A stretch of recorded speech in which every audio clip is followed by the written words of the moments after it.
വീണ്ടും സ്വാഗതം. ഞാൻ വി കെ ചെറിയാൻ, ഡൽഹിയിൽ നിന്നും. എൻ്റെ സീനിയർ സുഹൃത്ത് ശ്രീ മാധവൻകുട്ടി നാട്ടിൽ നിന്നും.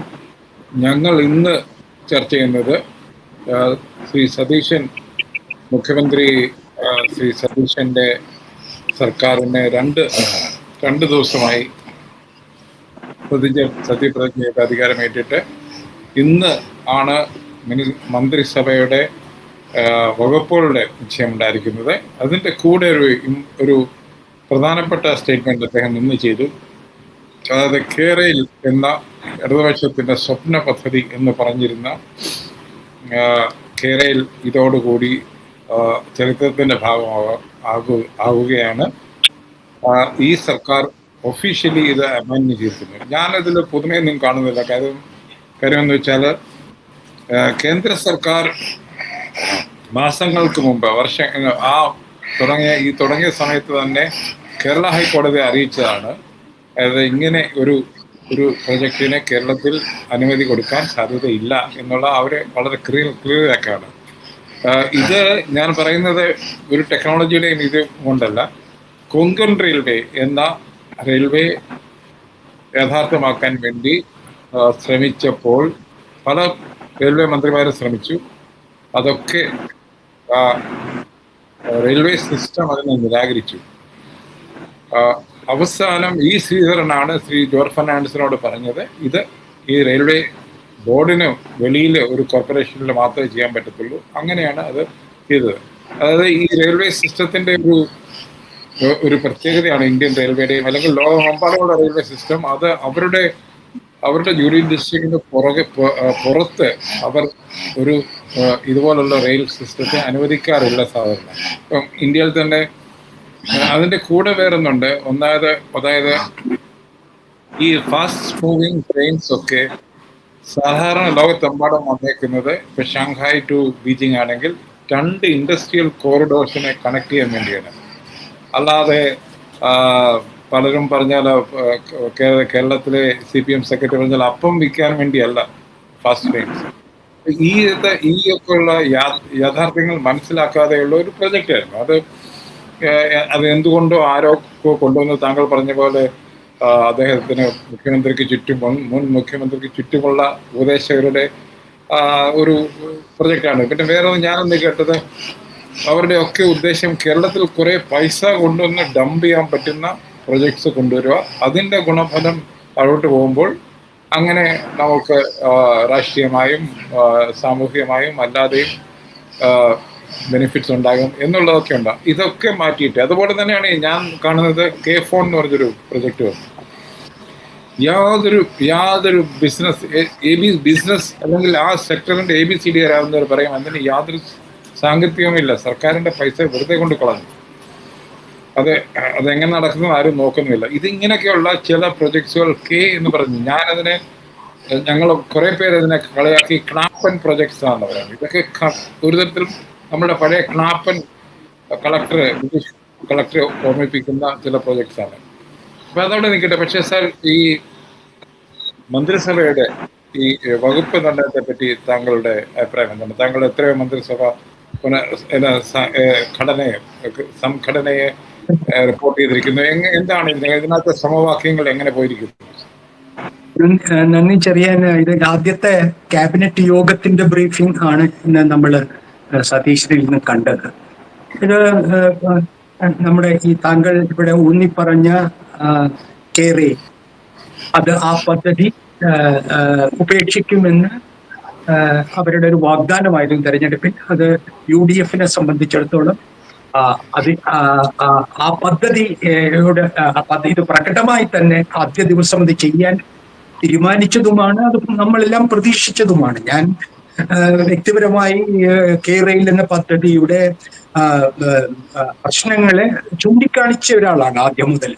കാരണം എനിക്ക് എക്കോളജിക്കലായിട്ടും പാരിസ്ഥിതികമായിട്ടും മാനുഷികമായിട്ടുള്ള ആളുകളുടെ കുടിയൊഴിപ്പിക്കൽ പ്രശ്നങ്ങൾ മൂലവും മറ്റും പല വിധത്തിൽ കേരളത്തിന്റെ സാഹചര്യങ്ങൾക്ക് യോജിക്കാത്ത ഒരു വൻ പദ്ധതിയായിരുന്നു കേരളയിൽ എന്ന് വിശ്വസിച്ച ആളാണ് തുടക്കം മുതൽ.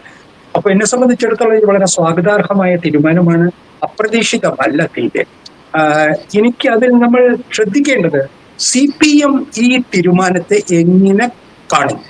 കാരണം അവരെ സംബന്ധിച്ചിടത്തോളം കേരളയിൽ നിന്നുള്ള ഈ ഒന്നാമത്തെ കാര്യം, കഴിഞ്ഞ പിണറായി സർക്കാരിന്റെ 10 വർഷം അതിന്റെ ഏറ്റവും വലിയ ദൗർബല്യം വൻ പദ്ധതികളോടുള്ള ഭ്രമമായിരുന്നു. താങ്കളൊന്ന് ശ്രദ്ധിച്ചാൽ മനസ്സിലാവും. അതിന് വൻ പദ്ധതികളോ, ഞാനത് പല സർക്കാരുകളിലും കണ്ടിട്ടുള്ളതാണ്. ഇപ്പൊ മോഡി സർക്കാരിന്റെയും ഒക്കെ നമ്മൾ കാണുന്നതാണ്, TDPയുടെ ആന്ധ്രയിൽ കണ്ടിട്ടുള്ളതാണ്.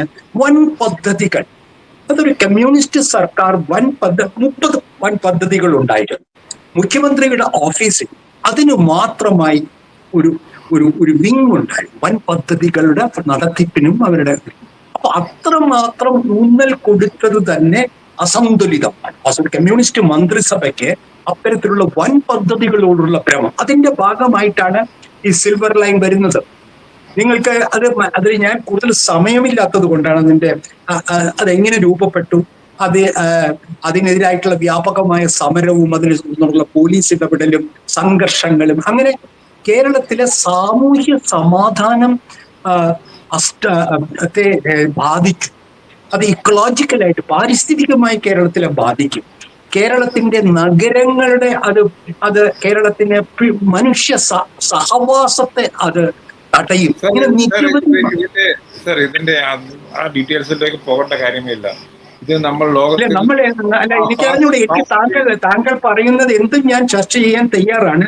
എന്തെങ്കിലും ഉത്തരമാണ് പ്രതീക്ഷിക്കുന്നെങ്കിൽ ആ ചോദ്യം ചോദിക്കണം. അല്ലാതെ നമ്മള് മറ്റു വാർത്താ മാധ്യമങ്ങളെ പോലെ എന്താണ് നമ്മൾ താങ്കൾ അത്രയും ഡീറ്റെയിലേക്ക് പോകേണ്ട കാര്യമില്ല.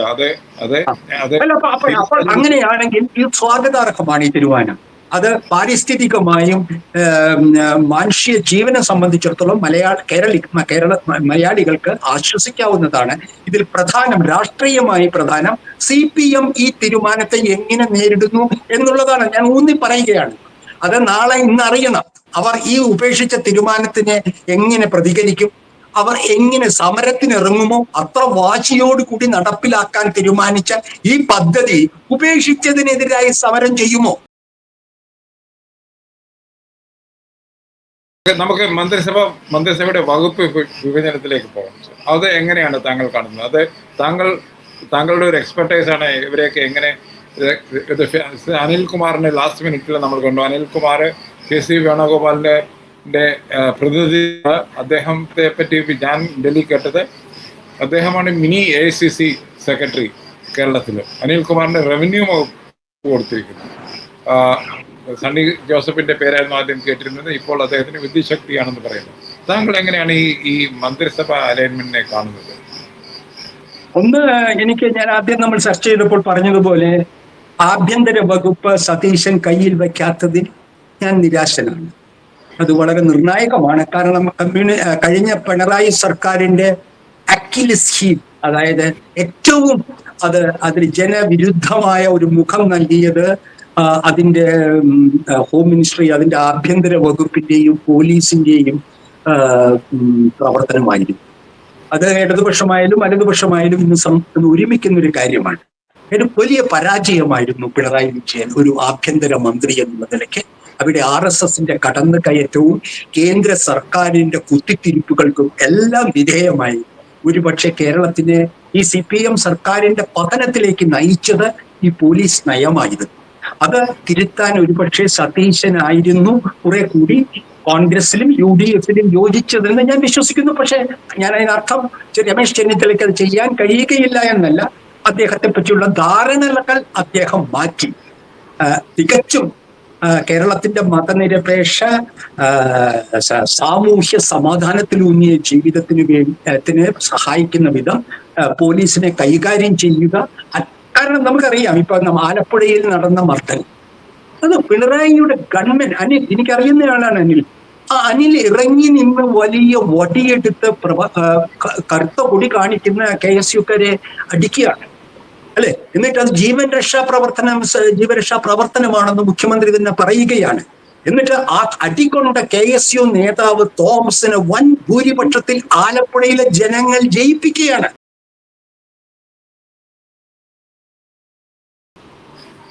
അപ്പൊ അതുകൊണ്ട് ഞാൻ പറയുന്നത്, തുടക്കം മുതൽ കേന്ദ്ര സംസ്ഥാന ബന്ധം എങ്ങനെ വ്യത്യസ്തമാവും? PM ശ്രീ വരാൻ പോവുകയാണ്. മുസ്ലിം ലീഗാണ് അതിന്റെ വിദ്യാഭ്യാസം കൈകാര്യം ചെയ്യാൻ പോകുന്നത്. CPM-നെ ഏറ്റവും ആക്രമിച്ചത് ഈ RSS BJP ബാന്ധവത്തിന്റെ പേരിൽ സ്വന്തം ക്യാബിനറ്റിനെയും പാർട്ടിയെയും പോലും ആലോചിക്കാതെ PM ശ്രീ ഒപ്പിട്ടതിനെതിരായി ഇവിടെ സമരം ചെയ്യുകയും ജനങ്ങൾ തുറന്നു കാട്ടുകയും ചെയ്ത് UDF എന്ത് ചെയ്യാൻ പോകുന്നു എന്നറിയാനുള്ള ആളുകൾക്ക് തീരുമാനം വേണം. അല്ലാതെ വെറുതെ നെഹ്റൂവിയൻ സോഷ്യലിസ്റ്റ് ആണ്, ഞാൻ വ്യത്യസ്തനാണെന്ന് ഞാൻ തന്നെ പറഞ്ഞതുകൊണ്ട് കാര്യമില്ല.